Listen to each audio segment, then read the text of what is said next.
Sounds like you're reading this aloud around a campfire after sunset rather than announcing it from a stage. I would slow it down, let each idea breathe, and make it feel like you're inviting the listener to discover something instead of trying to convince them. Ruach, the original meditation practice. When most people hear the words breathwork or meditation, their minds usually travel east. They think of India, they think of China, they think of prana or chi. But what if the oldest recorded spiritual breath practice wasn't found there at all? What if it began on the very first page of the Bible? Before there were temples, before there were kingdoms, before there were nations, there was Ruach. In Hebrew, Ruach means wind, breath, and spirit. One word, three ideas, never truly separated.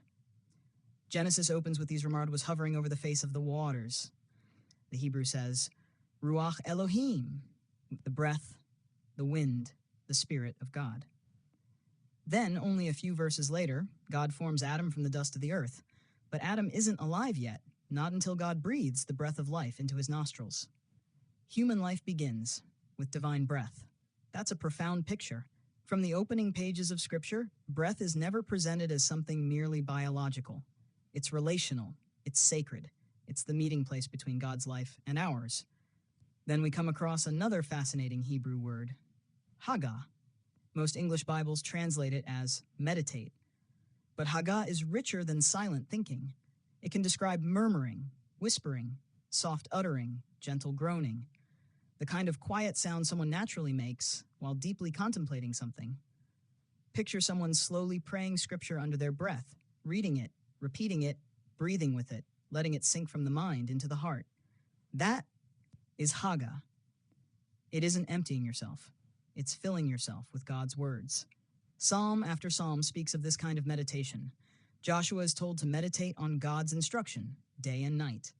The righteous person delights in God's law and meditates on it continually. The breath, the voice, the heart, and the word move together. Long before modern breathing exercises were developed, the Hebrew Scriptures already presented breath as deeply connected with prayer, worship, and communion with God.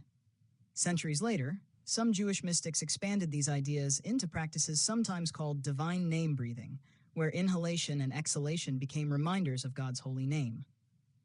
Whether someone embraces those later traditions or not, the biblical foundation remains remarkable.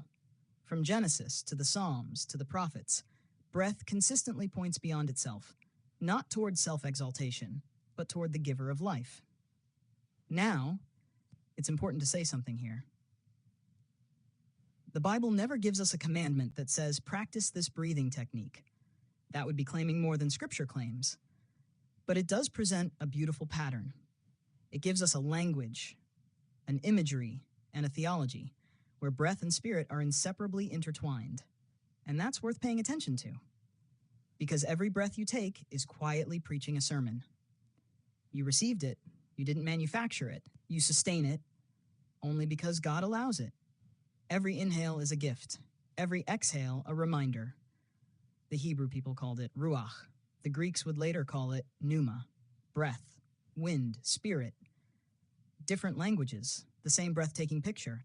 So perhaps, the next time you slow your breathing before opening Scripture or entering prayer, don't think of it as borrowing an ancient Eastern practice.